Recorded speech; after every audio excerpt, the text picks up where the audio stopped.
দিচ্ছি পেঁয়াজ রসুন আর হচ্ছে সরিষা বাটা, সব দিয়ে দিব। আর এই হচ্ছে মাছ,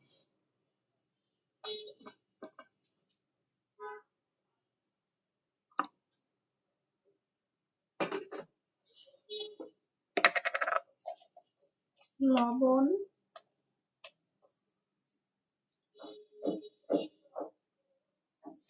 আমার একটু বড় অভ্যাস, লবণ মানে একটু বেশি হয় তরকারিতে। মাছ পাতায় কখনো দেই না, 1 বছর হয়েছে মনে হয় খাই না কচুরলতি পাতায়। গত বছর মা আসছিল বাসায়, তখন মনে হয় খাইছিলাম।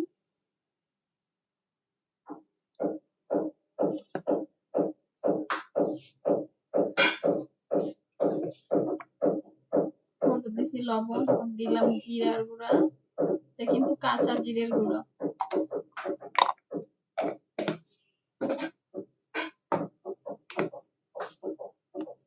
আর যেহেতু কচুরলতিতে একটু ঝাল বেশি লাগে, একটু বেশি করে মরিচ দিলাম। একটু মরিচ বেশি খাইতে ভালো লাগে।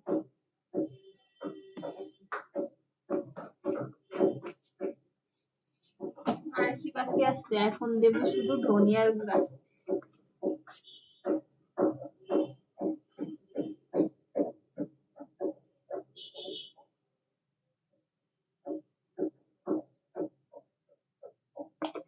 শেষ। এবার এটাকে ভালো করে মাখাবো।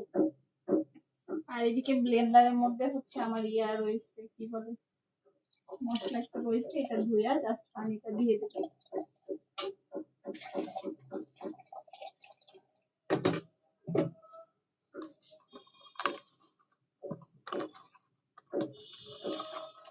কালকে হঠাৎ করে কেন জানি মনে করছে কচুরলতি খাওয়ার কথা। জানি না কেমন হবে, কখনো বানাই নাই আমি। কিছু দেখলাম বেরোইছে।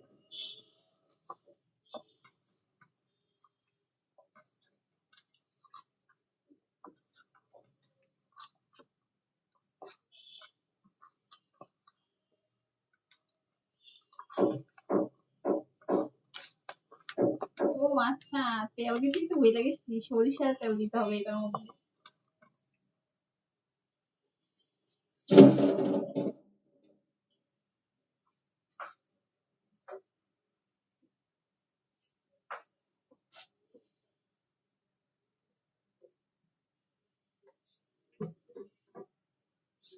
এখন সরিষার তেল দিয়ে দিব।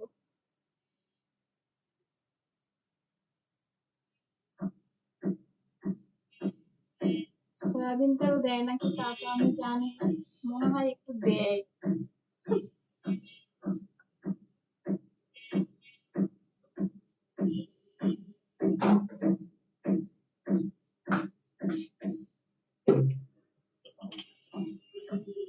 এখন একটুখানি সরিষার তেল দিয়ে দেব। তেলের পরিমাণ একটু বেশি হয়ে গেল মনে হয়।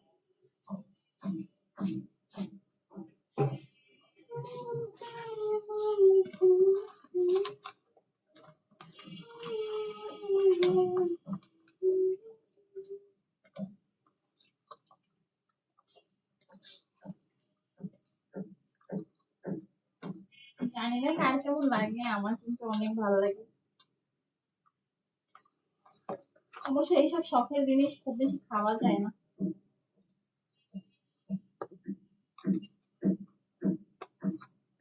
কয়েকটা কাঁচামরিচ দিয়ে দেই, কি বলেন? দিলে মনে হয় ভালোই হবে। অনেক বেশি মরিচ হয়ে গেছে, আমার হাত পুরাই যাচ্ছে।